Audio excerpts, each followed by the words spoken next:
Hi guys, just an impromptu video really. It's basically because I've had a belated birthday present of mine arrive and I know exactly what it is because it was something I requested via my very dear friend Britt the Abinader, who I've known for the best part of 7 years, and yeah, she's more like a daughter to me really. And yeah, well, we started out working together at the old Bental store when she was just working her way into fashion then. And I have to say I'm so proud of her because she's come such a long way in the time I've known her. She's now sort of buyer come negotiator. I've forgotten the name of her title, and Britt, if you're watching this video, I've forgotten, darling, so I do apologise. And she's probably going to leave a comment in the video, but there you go. Yeah, so I said, is it a procurator or something like that? But it's quite an involved role, and she's taken so many exams over the years and passed every one of them with flying colours. And she's currently on her MVQ course, which I think is due to finish this year, I think, and then she'll be fully qualified. So yeah, she studies hard. She's a hard little grafter, and she's the most caring, kind and loving young woman I've ever known, and that's why I've taken her to my heart really. And she's got such a wicked sense of humour, and she's great company. And as I say, she's more like a daughter to me, so you know, and I would say it, I love her to bits. I absolutely adore her and love her to bits. So yeah, and she's probably sitting there watching this video and getting embarrassed because she knows what a sod I am. But no, to be honest with you, darling, I'm really proud of you and how far you've come, and I continue to be proud of you. And as I say, I love you to bits, son. So there you go. Anyway, enough said. She spoilt me rotten again this year. She got me a model of a Porsche last year, to me a Porsche, and this year she's surpassed herself, to be honest with you, in what she's bought me for my birthday. Now, unfortunately, I have partly opened it because I was filming it, and then I suddenly realised I didn't have my lamp on, so we could see properly. Dope. Anyway, say about that. Anyway, she ordered it for me shortly after my birthday, and it was due to come through on Wednesday. I was hoping I was going to be back at work because, as you know, I've been off with flu, a nasty flu virus, and which spread to a chest infection, which has laid me off work this past week. So all being well, I'm going back to work tomorrow. I'm still a bit croaky, but other than that, I'm getting there, guys. I'm getting there. And excuse the laundry behind me, because this room is actually used as a storage room for my landlord, who's got numerous properties around my town in Bracknell, and he just uses it to keep stuff in. So excuse the laundry at the back there, guys. So there you go. And it's the only spare room I've got in the house, obviously, to do my inbox review. So there you go. Anyway, I'm waffling on. What we're going to do is turn the camera around, finish unpacking, and you'll see what she's bought me. So here we go. There we are, guys. I'm just going to move the camera down a little bit. There we are. And all being well, this thing's not going to fall over this time, unlike the last one where I was doing the inbox review. All of a sudden, you got a shot of the cutting mat and the surface, but this ain't going to happen this time. So I've partly opened it. We're going to finish opening it now. So let's get the parcel over. It's been very well packed, I have to say. So I'm just going to open the outer packaging and say I know what this is. It's something I did have a moustache and I saw it a good deal, and bless her, she bought it for me, so for my birthday. So we'll just unpack that there, round the other way, because I know what this is. Oh, that was a giveaway. That's a giveaway. there you go. That's already sort of let the cat out of the bag. And oh, I better get the invoice out of the way. I haven't seen that. So there you go. And there it is, guys. This is the JU 88A4 by ICM. Now, I have done an inbox review on this previously, and as I say, it's a superb looking kit. In fact, I'll probably just run through it again now, and we'll have a look at it. Really, I know it's probably been done to dust, but I'm going to do it again because I might be a bit more in depth. It is a superb kit, and actually that's going along with all the other kits I've got for the aircraft of the Battle of Britain period. Because as and when I get a bigger place and get back on the bench, I'm going to do a series of aircraft that were used in the Battle of Britain, and this was one of them. So yeah, I'm very, very happy with this. So Britt, thank you very, very much, my love. I really, really appreciate this. You've really spoilt me rotten this time. So thank you, darling. I really, really appreciate this. So there we go, guys. The kit number on this one is 48233. That's 48233. I think you've got a number of colour options. It's basically the old Splinter camouflage. And as you well know, Ju-88 was the workhorse of the Luftwaffe on all fronts during the Second World War. It was primarily a bomber, but it was also used as a torpedo bomber, I think a reconnaissance aircraft, as well as a night fighter in the latter years of the war. But it was an essential workhorse for the Luftwaffe and proved very successful. And it was prevalent in the Battle of Britain, and obviously this version was the A4. And yeah, I'm pleased I got it. It's in 1/48, obviously. You got a little bit of information about the aircraft on the side of the box, and there's one of the colour options. I think that's the colour call out, or one of the colour call outs that's in the box. I might be mistaken, maybe it's just the one. But yeah, so I'm going to open that up, and I need to unseal the bottom, so I've got to cut the edge of this with a scalpel, just unseal it. Sorry, I got shakes this morning, I don't know why. And we'll unseal the side here and down here,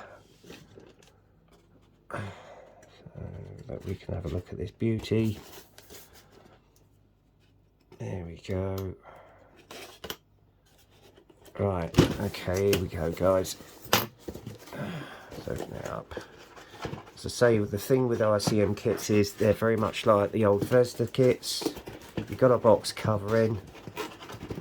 If I can get the damn thing off. They're not the easiest to get off sometimes. And this one's got a little bit bashed on the side in transit, so that way it's not that bad.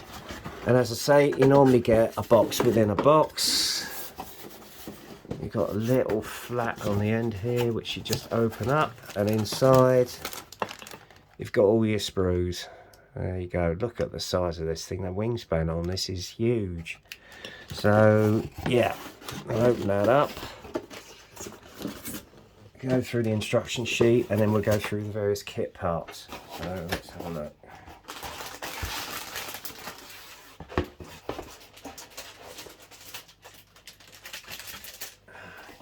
There we go. Right, here we are. This is the actual sort of pamphlet you get with most ICM kits. Again, they've got a little run through with the actual history, a little bit background about the aircraft. Obviously, you've got these in Ukrainian language as well. And then you've got a colour guide at the bottom here, chiefly Revell or Tamiya. Must admit, I usually use Tamiya, or have done in the past.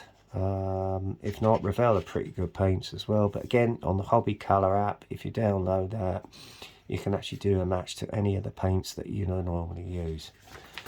Hang on, just drop the decals there. Sorry, guys. Inside you've got your colour, you've got your tree layout for your sprues, so you can check that everything is there. And the ones that are actually put in pink are basically the ones you're not going to be using in this kit. So there you go. Okay, and there's more of the sprue trees again. So you've got a vast array of sprues in this kit, so it's immensely detailed. And first off the block is obviously the interior of the cockpit, where you've got the side panels which are attached, and you assemble those, as well as the actual engineer's seat or pilot seat. You've got the little crank handle there. I don't know what that was for, use for opening the windows. And obviously you had the oxygen bottle there, etc. bottles that go in. Then you've got the engineer's station there with the radio set going on to the back of the bulkhead, and obviously you've got the I would imagine that's a bomb aimer's site. That I'm not sure about. I don't know what that is. I don't know if that was a sort of fan, coolant fan or what. And then obviously the rear tail wheel goes in. Another part of the side panel is assembled. Okay, and that goes onto the opposite side of the fuselage, along with a control panel. And that must be the main assembly of the control panel, I would imagine, which goes over there. Yeah, there you go. The control panel goes in. Fuselage sides are buttoned up. And then you've got the pilot seat, which is assembled along with some sort of frame. I don't know what that's for. I think that's the main frame for the seats to sit on for the gunner and the or the navigator or the pilot seats, which are assembled. Then the bulkhead for the floor goes in on the lower part of the fuselage, along with some clear parts. And the control columns are then fitted along with the pedals. Okay, as you can see, the assembly of those there as well. And this is the bucket seat for the gunner station, I would assume, or the pilot station, and that's the gunner station there. Oh, okay. I think it had a crew of 5, I think, and then obviously it goes on. The seat goes onto the support, etc. That goes in. So that's that part assembled, and then you've got the upper part of the fuselage, which attaches to the lower part, where you've got all the seat for the gunner station and the pilot. There you go. Then it's the assembly of the tail elevators and the tail rudder. Oh, hang on, not getting this in shot. Sorry, I'm getting carried away here, not getting this in shot. As you can see there, and the assembly of both wings, halves. So that's that done. They are then fitted onto the main fuselage, as you can see there, along with some other lumps and bumps for the engine nacelles. And then you've got the assembly of the tail rudder. That goes onto the back of the actual rudder itself, the tail itself, along with the elevators on the wings. And then it's the fitment of the nose gun glazing, as you can see there. Okay, it's going to make quite a big aircraft when it's built. And then obviously you've got the fitment of some of the hydraulics for the undercarriage, which you can see here, all those parts together. Then that goes into the undercarriage bay, and obviously the glazing for the nose goes on the lower part of the fuselage. And then this is the most interesting part, is the assembly of the Junkers Jumo engines, which is what was fitted to, it was more of an inline engine, which was fitted to the actual Ju-88, along with the engine framing. So it's quite comprehensive, quite detailed. So you've got the actual possibility of having one of the engine bays open as though it's been working on or displayed, so I may well do that. And then it's the assembly of the actual exhaust stacks, then some of the self-assembly for the back plate for the engine block. Was it firewall? Yeah, it's the firewall. And then obviously the engine, you've got an engine support which goes down. That is then fitted to the firewall, and you have one assembled engine. So there you go. And then obviously you've got the engine covers which go on along with the undercarriage bays. And then the front radiator cap goes on. And there you have it. And then the opposite side goes on, and one engine cover goes on. And you can have that one open, possibly on both sides, as you can see there where I've got my thumb. More radiator grills go around the edge of the engine, and it's the same with the opposite engine as well, as you can see there. Then they are fitted to the wings and the undercarriage bay. And then it's the fitment of, I think, looks like the bomb sight as well as the MG34, which is attached to the glazing, and that then is butt jointed onto the nose. Then you got the assembly of the propeller hubs and the propeller blades, etc., which are then fitted onto the engines. And then obviously the canopy goes on, if I can get it into shot, as you can see there. And it's just showing you the placement of the MG34 gun as well. And you've got the twin engined MG34, which goes into the lower part of the back glazing of the nose. So there you go, and then you put the glazing on along with the air brakes. And then you've got the fitment of the bomb pods and the bomb attachments there. And then obviously you've got the ailerons, hydraulic systems which goes onto the elevators. Then you've got your bomb racks which go on. Then the fitment of your arsenal bomb load, as you can see there, which is self-assembled itself. They then go onto the bomb racks. Then you've got the assembly of the wheels for the undercarriage. Undercarriage door, rear bay doors go on, and then obviously onto the main undercarriage itself, as you can see there. And then the fitment of the two-part rear glazing with more MG34 guns. This thing was so bloody heavily fortified, and then it goes obviously onto the glazing itself, pitot tubes on, and you have one assembled kit. So there you go. First colour call out is just to show you where all the stencils go with that well-known splinter camouflage. And then you've got the colour call outs. First one is of an aircraft of an A4 of the 9th Kampfgeschwader 30, Sicily, spring 1941, with the yellow tail markings and engines. Then you got one with the standard splinter camouflage, which was based at Stug Kampfgeschwader 3, Russia, spring 1942, as you can see there. And another variant in Russia, Kampfgeschwader 77, which was a well-known unit, spring 1942. And then you got a winter camo scheme, Russia, winter 1942, of 8th Kampfgeschwader 3. So there you go. No Battle of Britain schemes, but what I'm going to do is I'm going to source an aftermarket colour scheme for a Battle of Britain aircraft.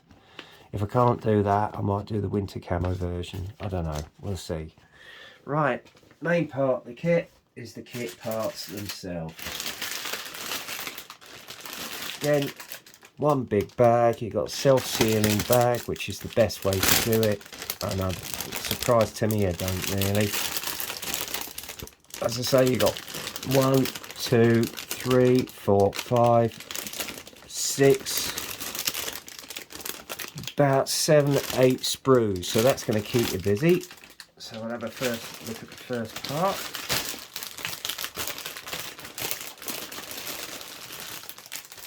Which is the canopy and the glaze parts. Let's have a look at that. That again is self-sealing. And look at that, absolutely beautifully done. And I think you can get some mask sets on this, I'm not sure. But the glazing on this, is particularly the nose, is absolutely beautifully done. There is a little bit of distortion, but to be honest with you, this is going to be such a detailed cockpit, you're going to see everything, especially the main part of the cockpit. Look at that, isn't it gorgeous? I just love the shine on it as well. Beautifully, beautifully moulded. And funnily enough, it's actually got three glazings.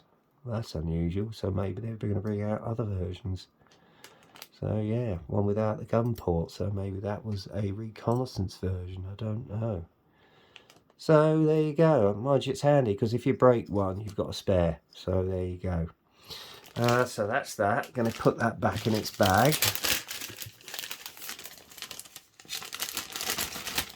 Put that aside.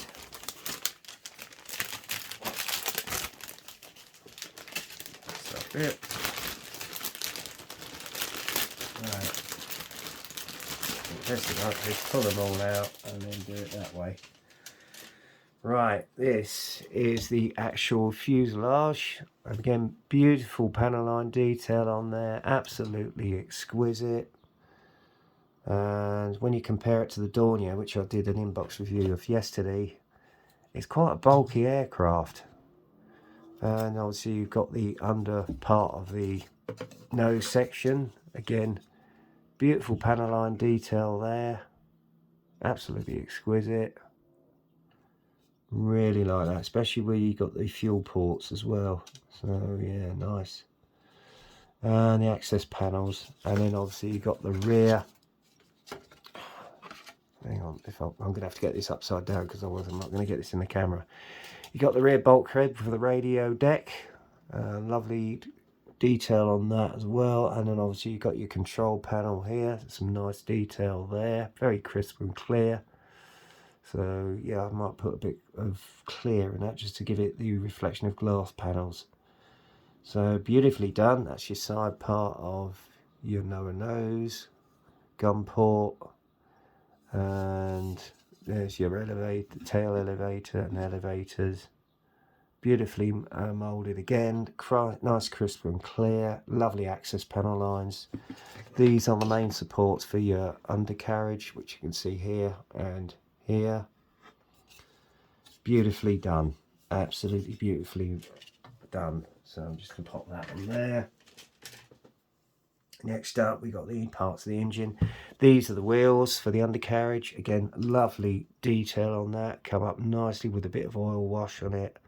Rear tail wheel is nicely moulded as well with the hydraulics and the springs. You got your firewall for your engine. Lovely detail there with the wires, etc. Again with the wash, that looked nice, and a little bit of dry brushing. That's your props. No flash on that whatsoever. Air brakes, nicely moulded, because obviously this was used as partly as a dive bomber as well. And there's your engine nacelles. Again, lovely panel line detail, and you've got the access point for the engine if you want the engine displayed. So yeah, nicely done, absolutely beautifully done. Yeah, and then obviously you've got your cockpit floor here. Actually, I'll turn it up the other way around. Oh no, that's the right way around. There's your engine cover, if I can get it into shot, right there. Beautifully done. Even the detail on the undercarriage bay doors is nicely represented. Beautifully done. I really, really am impressed. LCM do some beautiful kits, although the availability of them is going to get a bit scarce with obviously what is going on at the moment. So yeah, you go. But yeah, so there you go. And God forbid that they end up, this war will end soon and that the employees' jobs there are safe. I won't show you the other engine nacelles because that's basically a duplicate of what we got. Oh, hang on. Actually I will, because this is actually, you've got part of the tail here, and I'm not quite sure what that is, whether that's a coolant fan or something on the back of the fuselage.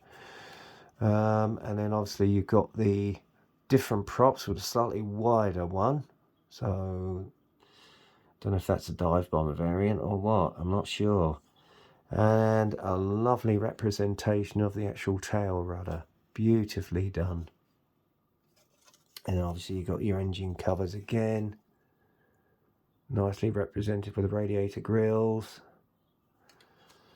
And that, I think, is about that.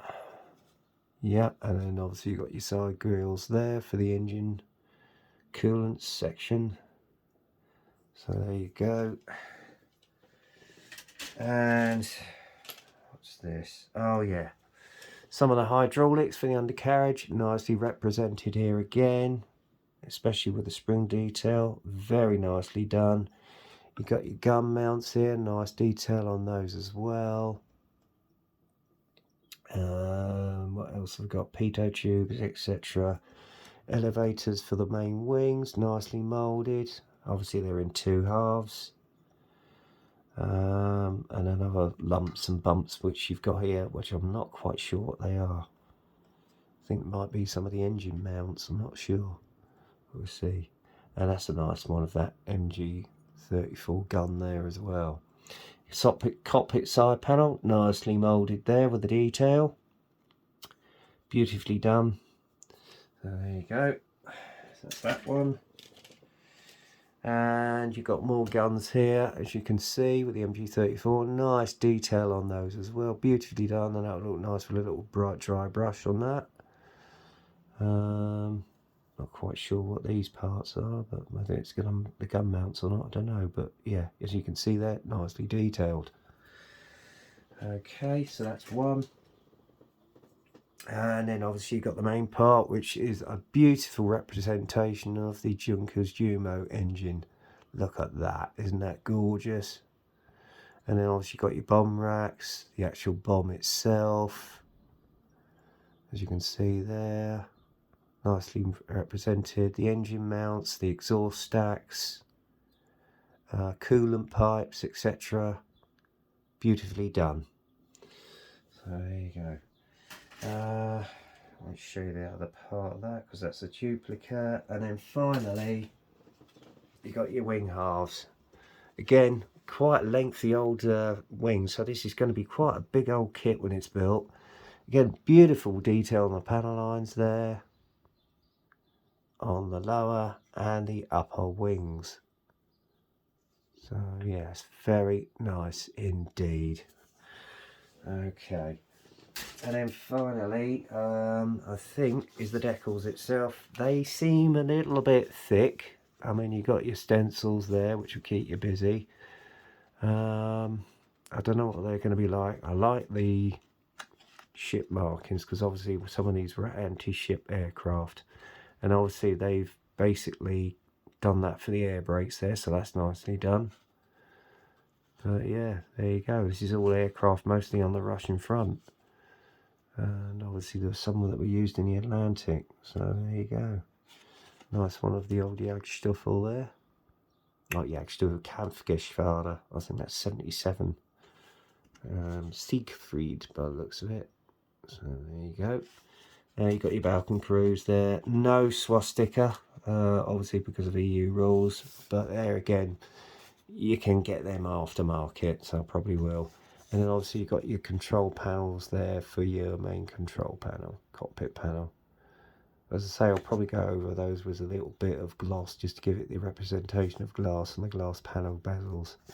So yeah, really lovely, lovely kit. And as I say, Britt has done it again. She spoilt me rotten with this, and I'm glad I got it back in my stash, because it is an essential aircraft that was used throughout the Second World War in the German Luftwaffe's bomber regiments, just as distinctive as the Heinkel HE-111 as its side countermate, as it were. But yeah, there are a few examples still preserved in museums. Sadly, none are left lying today. Maybe somebody will one day get one back up in the air. I know they're trying to get a Stuka back up in the air, which will be something to see. That one's been renovated. I'm just putting all the parts back in here, guys, so bear with us. There's quite a few, as you say. There's about 7, 8 screws in here. You're pretty busy. Again, a lovely, lovely kit. And this one, as a basic variant, which was the A4, which was the standard variant, which entered the war. and was used throughout the Blitzkrieg, used in Poland, the Blitzkrieg, the Battle of Britain, Russia, on Operation Barbarossa, and obviously in North Africa as well. I think there is a version where they do a North African version, a truck version, I think. And obviously you can also get the later Night Fighter variants, which is one that I would love to get hold of to go alongside the Dornier DO217. So yeah, I've just got that resealed. Got them all back in the bag. There you go. Not a part missing. Get them back in the box.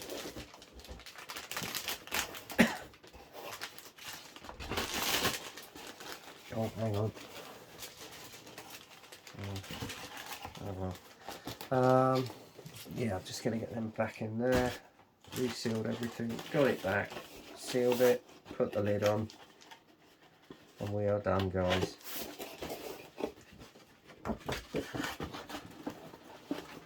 And I'll tell you what, this little lady has really spoilt me this time. So thank you, Brittany. Thank you very much, darling. I really appreciate this as a belated birthday present.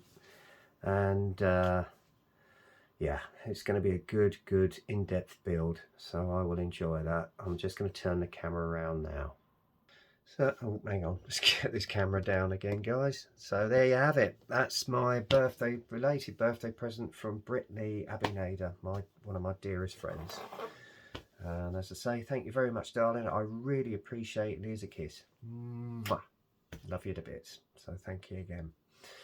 So there you go, guys. I've had another kit turn up today, but I'll possibly do an inbox review of that sometime of the week or the weekend. So until next time, stay safe, get kit crazy, happy modelling, and happy Easter to everyone out there. It's a beautiful day here, although it's got a little bit colder.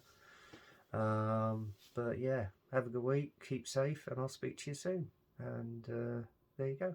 Take care, guys. Cheers.